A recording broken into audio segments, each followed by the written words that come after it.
Hi everyone, welcome back. For this week's YouTube video, I'm going to be showing you how I alter this handmade pottery piece.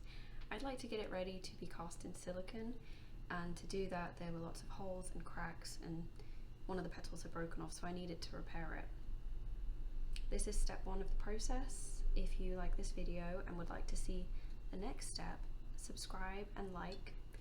Let's hang out, let's talk, let's get started. For this video I will be using air dry clay to alter this handmade pottery piece that I made a little while ago. It is bisqueware, so that means it is ceramic pottery that has gone through the kiln firing once. It is very porous, which means it is perfect for air dry clay. If you see all these holes and the grooves and gaps in the piece, I need to fill them all in and repair that petal right there. And air dry clay is the perfect thing to use for it.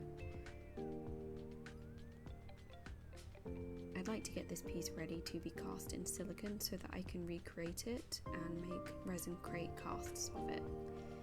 And to do that I need to fill in all the holes and gaps, because the silicone would find all of those holes and seep into them, and that would mean that the silicone mold would be less likely to create a good cast. So to help the silicone out, I need to go in and fill it all in.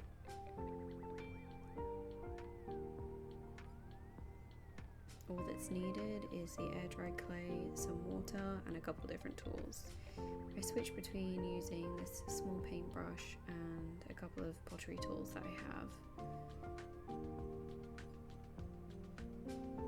All of the pieces that you can see on my YouTube channel have been edited in one way or another with the air dry clay. I've taken a step away from pottery and turned my attention to mold making, and I am not a professional. I'm self-taught. I turn to YouTube and watch a lot of videos so I can teach myself how to do all of this.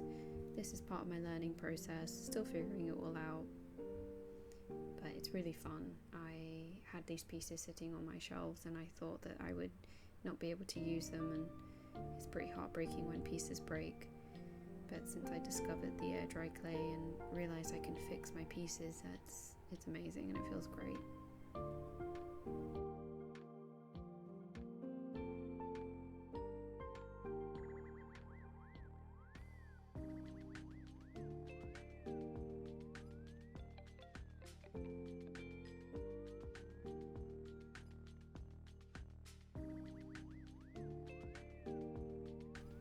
Once I finish with the air dry clay, I let it dry, and then the next step will be spraying it with a primer to seal in the ceramics, because if I was to just pour the silicone straight onto this, the bisqueware would soak in the silicone and it would not be good. So I need to create a barrier, and for that I use Rust-Oleum primer spray, and after that it will be sanding. So if you'd like to see that next video, it will be next week's step. This is step 1 and that will be step 2. So if you'd like to see it, subscribe, and don't forget to like the video if you're enjoying it so far. And I filled in the rest of the little cracks and gaps and it looks pretty perfect and ready for the next step.